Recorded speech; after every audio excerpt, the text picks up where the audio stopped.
Why is the VIX unchanged today, but UVXY is up over $4? And what is going on with this market? The answers to that and more coming up next, actually right now on the Short Vol Show Live. Stay with me.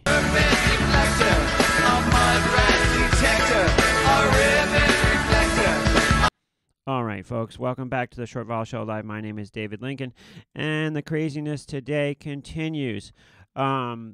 Politics on the front burner today, and the VIX, as I said, now down 3 cents with UVXY up 4. What is going on? Well, to answer that, we have to look at the term structure really quickly, and we have to talk about what happened yesterday. Yesterday, with a huge spike, we had the VIX up like $5, and the futures lagged behind. They were only up a little. So when you've got a situation where the futures are so much higher than the actual VIX, the futures are so much lower than the actual VIX, what happens is that you've got pressure now the next day on the futures. They're getting pulled up towards the price of spot. So, as long as the VIX doesn't go dramatically down, all these futures are getting pulled up towards spot right now. That is why you've got a situation where UVXY is way up with the VIX unchanged, because the futures lagged behind yesterday. If you want to look at it a different way, this probably should have happened yesterday. UVXY should have been probably up more yesterday, but the futures kind of lagged a little bit, and they're finally catching up to the spot price a little bit. And if volatility stays at 28, this will even happen more as the days go by. The likelihood is that volatility comes in and we go below 28, and the VIX moves down to meet the futures. But if the VIX doesn't move down, the futures will curve up more to meet the VIX, and that's what could happen here. Now, we had the Fed President John Williams come out today and try to calm the markets, having presenting a more dovish approach with the Fed. And the markets rallied on that for a second, but then sold right back off again. It's funny watching CNBC try to put this like more positive spin than there is on that. With everything down but the Dow, they were like, "Oh yeah, the Dow's up." Meanwhile, everything else was tanking. So definitely more markets in turmoil today. And E-minis now down 41. UVXY around $80. And I did put on the spread today. I did buy the Jan 79.77 put spread. I think it's reasonable to expect that UVXY could be below 77 in a month. That's a lot more reasonable assumption than thinking it's going to go back to 50 or something. And I feel comfortable having that trade on. I did pay $121 for the UVXY Jan 79.77 put vertical. I didn't do it real big, but just as a token thing. A lot of my stuff is in like cash right now. But if we look at this here for a second, just to reiterate, so I bought the Jan. Oh, I'm sorry, I had the wrong one. I actually bought the 78.76 put vertical. So I bought the 78 put, sold the 76 put, and I paid. It's showing $1.13 is the midpoint. I actually paid $1.21 for this put vertical. I guess we're a little higher than when I put the trade on. We were around 77 when I put the trade on, but yeah.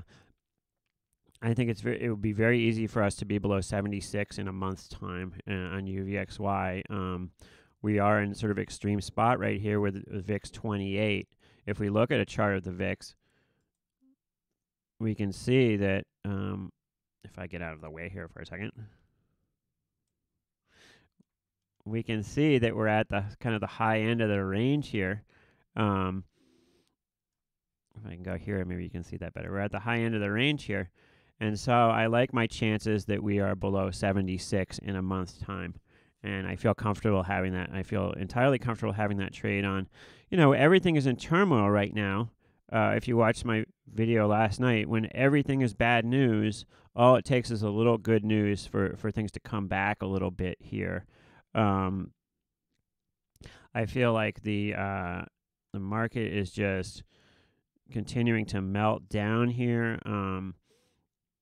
And it's a little frightening. Like I said before, though, I do feel comfortable buying a little bit down here as far as equities for the future, whether it be buying a little bit of the SPY, or maybe you pick a favorite sort of bellwether issue. I know Facebook's been beat up a whole lot. Apple's been beat up a whole lot. Apple does have this lawsuit going on right now, and you know, a resolution of that would help them a little bit. But things are crazy out there. I know volatility-wise, things are crazy. Let's take a look at UVXY for a second here.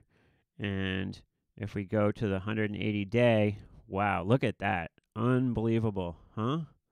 That's amazing chart.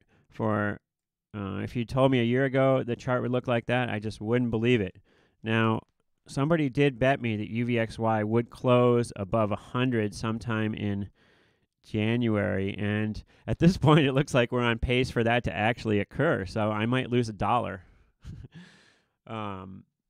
But you know, I have to say I am grateful for that spike last February, because what that spike taught me was to get small and to put limited risk trades on UVXY and to be much smaller than I was. I did cover it, but I was almost short naked calls on that spike in February. And, you know, if I hadn't learned that lesson to get smaller, I wouldn't be laughing right now and enjoying myself. I would be like, it's the end of the world with this vol moving higher. But because of that spike in February, I've learned to get much smaller, and therefore I can survive these big up moves, and I can switch gears and not be like trying to short this at every single clip on the way up. So that has really been a great lesson for me. Like these days now, I only use defined risk trades.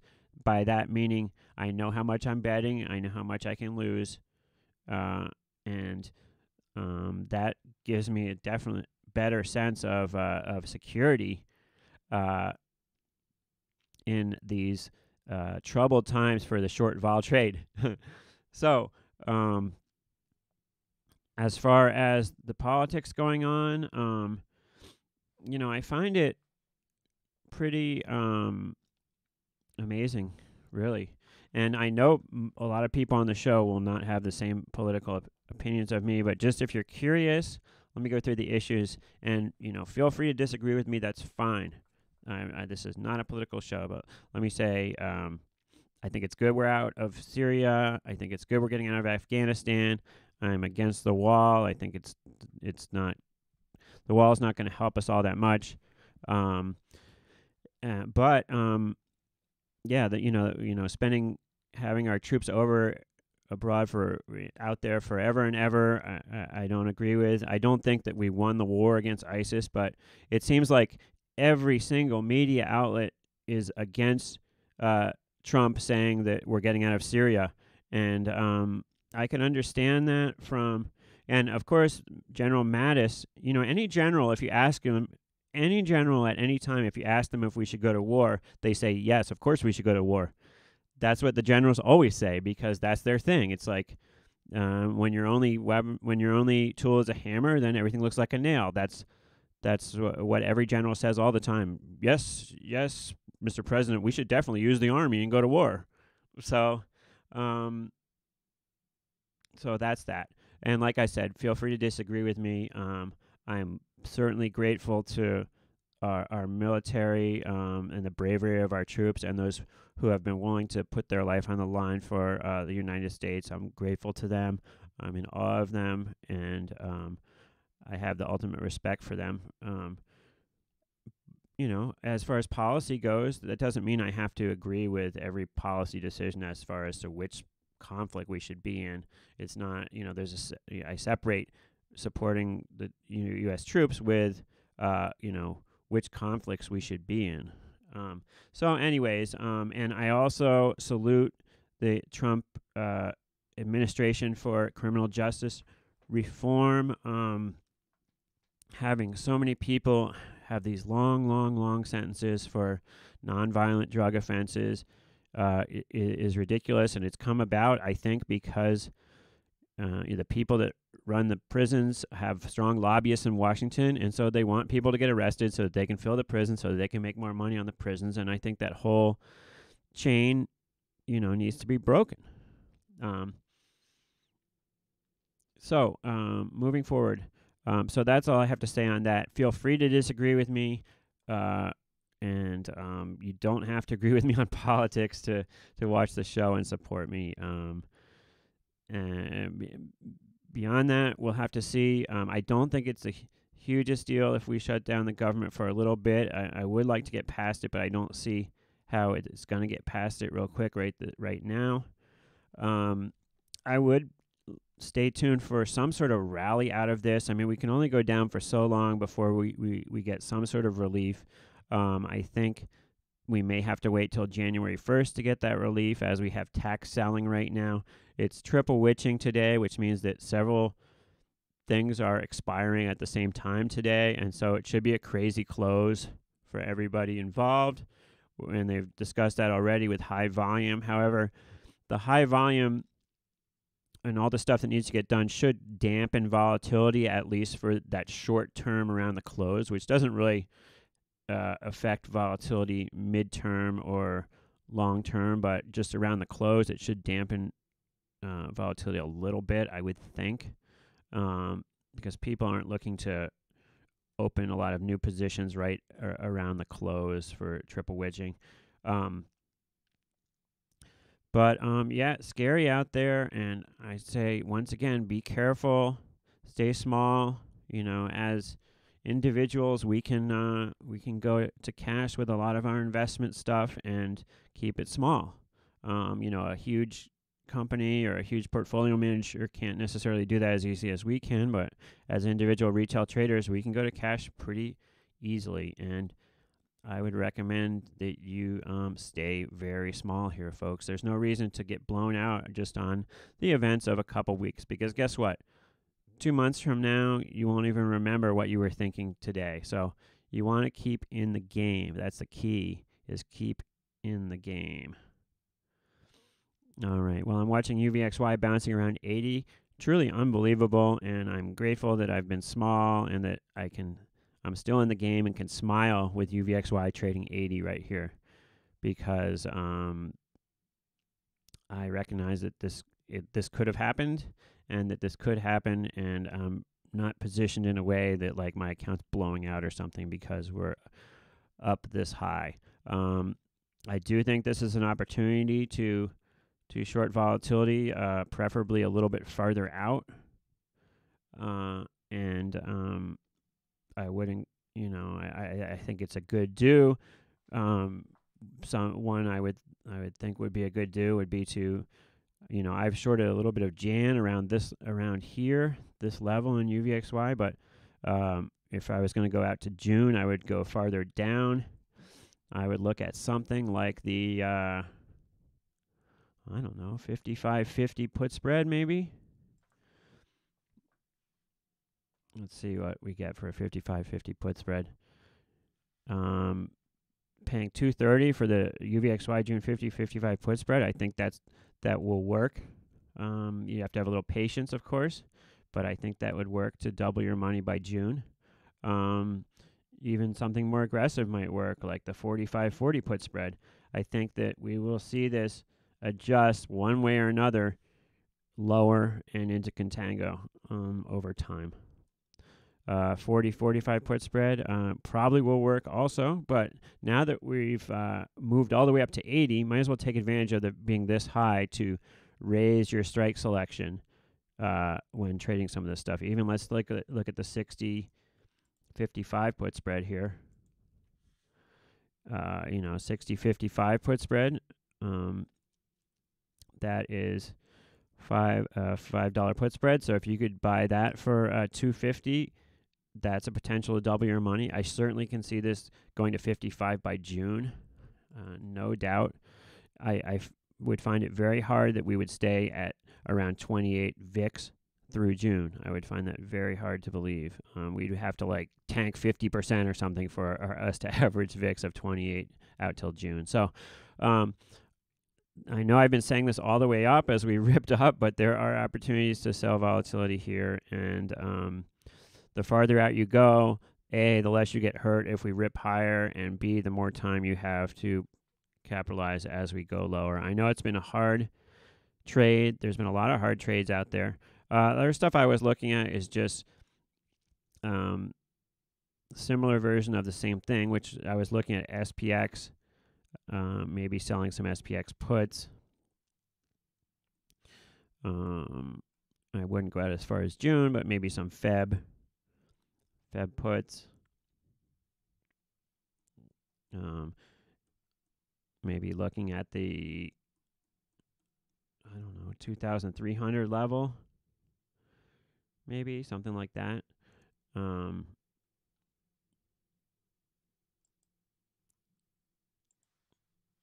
2,300, 2,290 put vertical for selling for 210, something like that.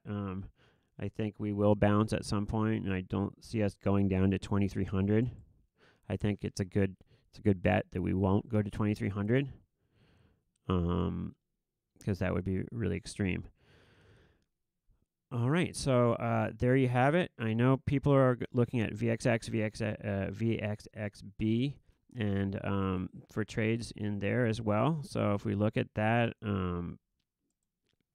maybe just to take a look at some of the shorter term stuff, VXXB right now around 46.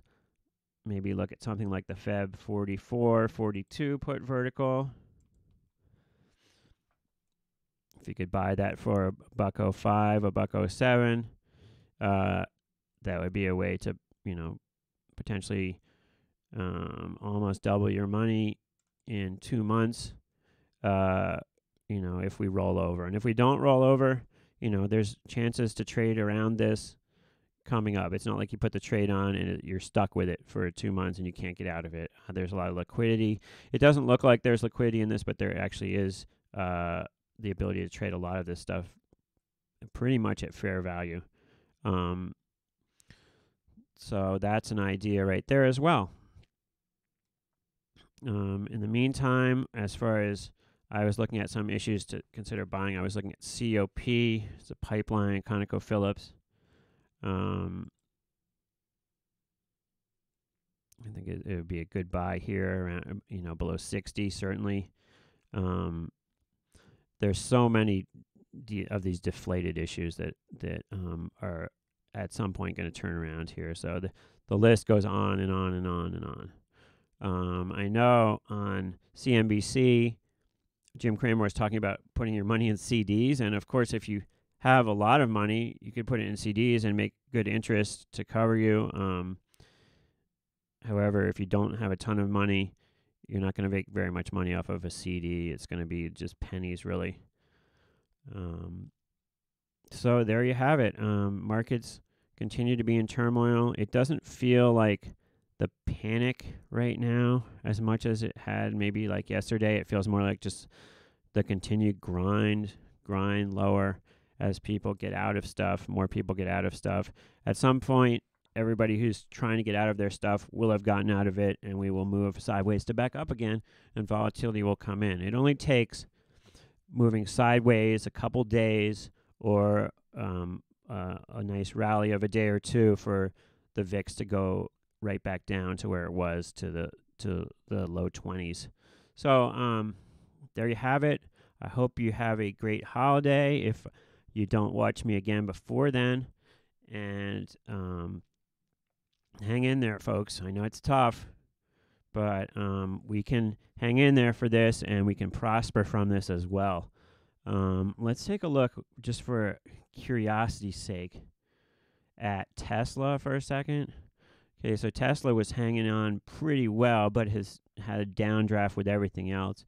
Really amazing that this company has held it in so well, even with it down to 314. I mean, it's well off the October lows. So many other companies were like, higher up in October. So this is really it's like the reverse of so many other stocks. It's really amazing. And then, of course, our old pal Tilray. It's weird when it comes to politics because I sort of define myself as a liberal, although all of my closest friends and my family are all conservative. So, like when I'm talking to you or when I'm talking in general, I feel like I'm always talking to conservatives because that's who I'm surrounded with in real life. And so I never feel I know so many people, like, they'll get with whichever party they're into, whether it be the Democrats or the Republicans, they'll get with their peeps and they'll start talking shop and talk trash against the other side and everything like that. And I always feel like I'm the lone liberal in the room with all these conservatives. So I don't feel, the liberty to start talking trash or anything like that. In fact, I feel like, I constantly question my beliefs, and I constantly challenge my views because I'm surrounded always by people who think differently than me to a large extent. And I think that's really a positive for me. My family is, as I've said before, is a very political family. We always have been. We have several family members who have been into politics, and we debate the issues back and forth a lot. And I think that it, for me, is an issue by issue thing. And I respect certain things about both parties, and I totally disrespect certain things about other things about both parties. So anyway, I'm on this political thing right now because I think the whole country really is, as we watch the Democrats about to come into not to power, but the monopoly of power being given up a little bit by the Republicans right now is a big deal starting January 1st. And how this works with a president going from having control of both the House and the Senate to losing some of that. Watching this particular president grapple with that is something of definite fascination for all of the nation, and as well as watching this particular president doing everything he does. So I know it's front and center in people's minds. As traders, though, we need to divorce ourselves from politics and not vote with our trades. That can be one of the worst things ever, and I found that out myself when I was, not long the market on the election, and I got completely run over as the markets completely rallied after Trump was elected. And my father just been ribbing me about that ever since. And I've taken that to heart. It's very, it's a silly thing to vote with your trades because it doesn't work.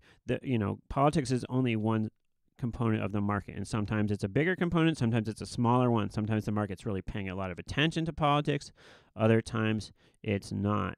But it's certainly been proven over and over again that thinking in your head like, okay, well, if this election goes this way, the market's going to go that way, has been a false thing. That's definitely been proven over and over. Tilray continues to go lower. I think that Tilray is going to continue to tank personally. I think you could see this down to 60 in the next couple weeks. I think there's just too much pressure from insiders, shares coming out into the float here. And the trend down continues. Even though they've given all this good news, the trend down continues because the valuation, even at $72, is very high for this company. The MJ stocks have been a disappointment, I know, to a lot of people. I did really well last December, but I've managed to piss away a lot of the profits by trying to play it since then. And I prefer to kind of just sit on the sidelines here. If anything, you know, I did buy a little bit of ACB, and that has not worked.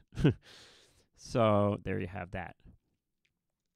All right, so best of luck to everybody. I'm going to stop talking now, and hope you're having a good day and what else you're doing today. Thanks for watching.